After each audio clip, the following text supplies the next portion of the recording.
Back here at King Film Sports for some Week 16 betting locks and game predictions. We will be having a lot of NFL content as the NFL regular season comes to a close. So if you enjoy it, be sure to like and subscribe as always. And now we will get into the Week 15 recap here. So first Saturday night game, we had Colts -2 against the Pats. Colts were up big early. Patriots started to close the gap, but then Jonathan Taylor with that great rushing touchdown. Then Texans +4.5. Who knew why they were the underdogs? I mean, we were getting 4.5 points, and they went outright by 14 there. Jags can't do anything still without Urban Meyer. And then Bengals money line in Denver. Bridgewater goes down with that injury, and the Bengals fight out that victory, win by 5 in Denver there.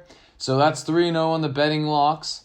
So plus 3.1 units total Week 15. And now on the season, we are up 20.6 units. The goal was to get up 20 units for the season. We still have 3 weeks left in the regular season. Let's see how far we can go there. And then the game pick's pretty good at 11-4. Paul's pick of the week, Chargers and Chiefs. He picked the Chiefs, so he goes up to 8-4 there. He's on a 5-game heater. And now we get into the Week 16 action. First game, Thursday night, Niners at Titans. Paul is on the call. All right, boys, we are back with my pick of the week. And if you follow this channel and you watch it weekly, you know that Paul's picks of the week have been on fire lately. That's 5 in a row. We got the Chargers losing to the Chiefs. That was a tough game to predict. And this is a really similar game because the Chiefs were on fire coming in. They had made a lot of adjustments, just like the Niners are on fire coming into this week against the Titans. So we got yards after catch kings and Debo, Ayuk, Kittle. We got a great O-line. We got a good run game going. Jimmy G is also looking good. And what was the tough part of their team in the beginning of the year, their corners are now coming together. It is a strength. Their defense is on fire as well. But with that being said, the Titans have been plagued by injuries. This is the same Titans team, just without their key players. So with all that being said, and all that being said about the Chiefs and the Niners being hot right now, it is so hard to predict. But you know what? I'm going with the Titans. I'm going against my theory. The Titans win these games. They have won them for the past 2 years now. They win the really close games, the grinded-out games. That is just in their DNA, and that is why I'm going with the Titans by 3. The Niners are looking hot, so this is a tough game, but Titans by 3. Let's keep the win streak going. That is my pick of the week. Now we get into the Christmas Day action. The Browns at the Packers first here, and I got to take the Packers in this game. They just have the better offense at this point. Browns still a little banged up off of a short week. Only 5 days in between their game against the Raiders and traveling to Green Bay here. So I think Aaron Rodgers has a big day on offense and secures the victory. Then next we got our first betting lock of the week, Colts at Cards. I don't know why the Colts are the underdog here, but I'll take them plus 100 even money on the money line. I think the Colts will be able to run all over the Cardinals. The Cardinals' rush defense just isn't that good. They do have a good passing defense, though, so JT's going to have a great day on the ground. And Kyler Murray, off of that injury, he just doesn't look like himself. Cardinals, I think they'll play better than they did in Detroit last week, but it's not going to be enough. Give me the Colts there. Next game, Giants at Eagles. Got to take the Eagles here. Jalen Hurts played great against the football team. They are on a short week here, but got to take Philadelphia in this divisional matchup as the Giants, I think, are going to start Mike Glennon, and he's not going to do anything. Next game, second betting lock. We're taking the 10-4 Rams -2.5 at the Vikings. I know the Vikings are fighting for playoff positioning in the wild card there, but the Rams looking for that NFC West lead. Only laying 2.5 points here in Minnesota. I think Stafford's going to have a big day here. The Vikings don't have a great passing defense, and quite honestly, in that Monday Night Football game, they got outplayed by the Bears. Bears just couldn't do anything in the red zone. Justin Fields had some bad mistakes. Stafford is going to make them pay. And Kirk Cousins, I just don't think he's going to cut it here against this Rams defense. So give me the Rams to win in Minnesota. Next game, we got another betting lock. This is the third one here. Bills at Patriots. And I've loved the Bills all season. They haven't always performed. But give me them here in this spot, plus 120. We're looking at much better weather conditions than when these two teams first matched up against each other. I think Josh Allen is going to make up for that last game. I think he's going to have a big day. And the Patriots, they're going to run the ball, and they're going to get a lot of yards against this Bills defense. But what are they going to do in the red zone area? I don't think they're going to be that efficient. So give me Josh Allen to beat Mac Jones and the Patriots there. Plus 120, great value in New England. Next game, NFC South matchup. Bucks need the bounce back. I think they get it. Brady, I don't think he's going to have a great day against this Panthers defense because they do bring a lot of pressure there. Brian Burns and some of their other D linemen, but Panthers offense with Cam Newton can't do anything. So I think it's going to be a low-scoring affair there, but Bucks definitely get the win. Next game, Jets hosting the Jaguars, and this is just a tank bowl. Jaguars currently in line for the number 1 overall pick.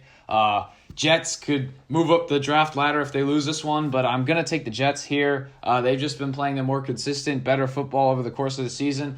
I do know that they don't have Bob Saleh and potentially a few other guys in the lineup this week, but at home here, I think the New York Jets get this win. Next game, we have the Lions at the Falcons. I wanted to take the Lions here just because they have been playing some pretty inspired football for Dan Campbell this season. But then I remember the Falcons, they are 6-8, and they have won all of these one-possession games against these terrible teams. The margin of victory is not there, but the Falcons just always seem to win by a few points in these tough, close games in Atlanta. I think the Falcons bounce back and get that win barely there.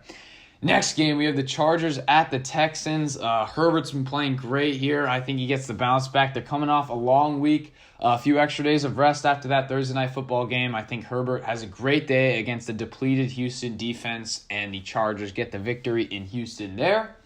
Next game, we have a big AFC North matchup. This one's for the AFC North lead. Bengals hosting the Ravens here, and I've just got to go with the hotter team, the more complete team at this point, the Bengals.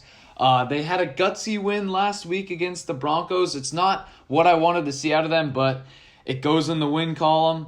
The Ravens, they've been playing decent football. Tyler Huntley has actually been playing well. Just 2 of the last 3 weeks, they've gone for it for 2 points, and they have not gotten it there. So give me the Bengals here. I think it's going to be a very close game. Cincinnati went into Baltimore earlier this year, got a shocking victory. I think the Bengals will complete the sweep, but it will be very close. Next game, we have the Seahawks hosting the Bears. No playoff implications here, but I think that Seattle gets the win at home. I think Russell Wilson will play a lot better, and Justin Fields, he's been stinking up the bed with that Bears offense. And I don't think anything changes here. Seattle's defense has been sneakily pretty good this year. So Seahawks at home there. Next game, we get into the fourth betting lock. Steelers at the Chiefs. And I know the Chiefs have been red hot, 7-game winning streak. But give me the Steelers plus 8 here. They've been playing close with teams all year, mounting comebacks in the second half. Ben Roethlisberger has been playing gutsy, grinding it out for the Steelers team. And quite honestly, the Chiefs, only reason I'm fading them here is that they are likely going to be without a lot of their players in this one, mainly being Travis Kelce and Tyreek Hill. So we'll see who Mahomes is going to throw the ball to. I think the Chiefs still grind out a victory, but I think the Steelers keep it close in Arrowhead there. Next game, we get into the 7-7 matchup in the AFC West. This one's going to be huge for that wild card spot there in the AFC. But in this one, I've got to take the Raiders at home. They got a big win against the Browns last week. Raiders have been inconsistent all year, but at home here, playing against Drew Lock and the Broncos, I think they barely win this one, but they do. I think Derek Carr will do what it takes in the clutch. I think Raiders by a couple of points there. Next game, we get on to the Sunday night matchup. Cowboys can seal up the division, and I think they do it here against the football team. without Taylor Heineke, I mean, they really can't do anything on offense, and Cowboys defense has been great. You seen a couple weeks back when these two teams played, it was really just a blowout, even though the Cowboys offense didn't play that well. I expect the Cowboys offense to bounce back here. I think they need a big game by Dak and Zeke, and I think they get it. In this one, I have the Cowboys in a blowout. Next and final game here, and also final betting lock. Dolphins at Saints, two 7-7 teams fighting for playoff positioning. And I think it's going to be very close here in the Big Easy. Give me the Dolphins +3 and the hook. I think this is great value for a team that is coming off 6 straight wins. Tua has his hands full with this New Orleans defense. I mean, they will wreak havoc on him. They'll get pressure with 4. But I think he just won't make many mistakes in this game. I think it's going to be very low scoring. And you look at it, Saints, great win. But Taysom Hill and that offense really did not play well. Only put up 9 points. Really couldn't move the ball for most of the game. So in this one, I'm taking the Dolphins +3 in the hook. I also think they'll win outright in a close game. It's going to be really ugly there, but give me the points. So with that being said, those are my Week 16 picks and predictions. Let me know what you guys think of the betting locks in the comments down below. I've been red hot. Do I stop this week or do I keep the winning train going? Let me know in the comments down below. As always, be sure to like and subscribe, and I will see you all in the next one.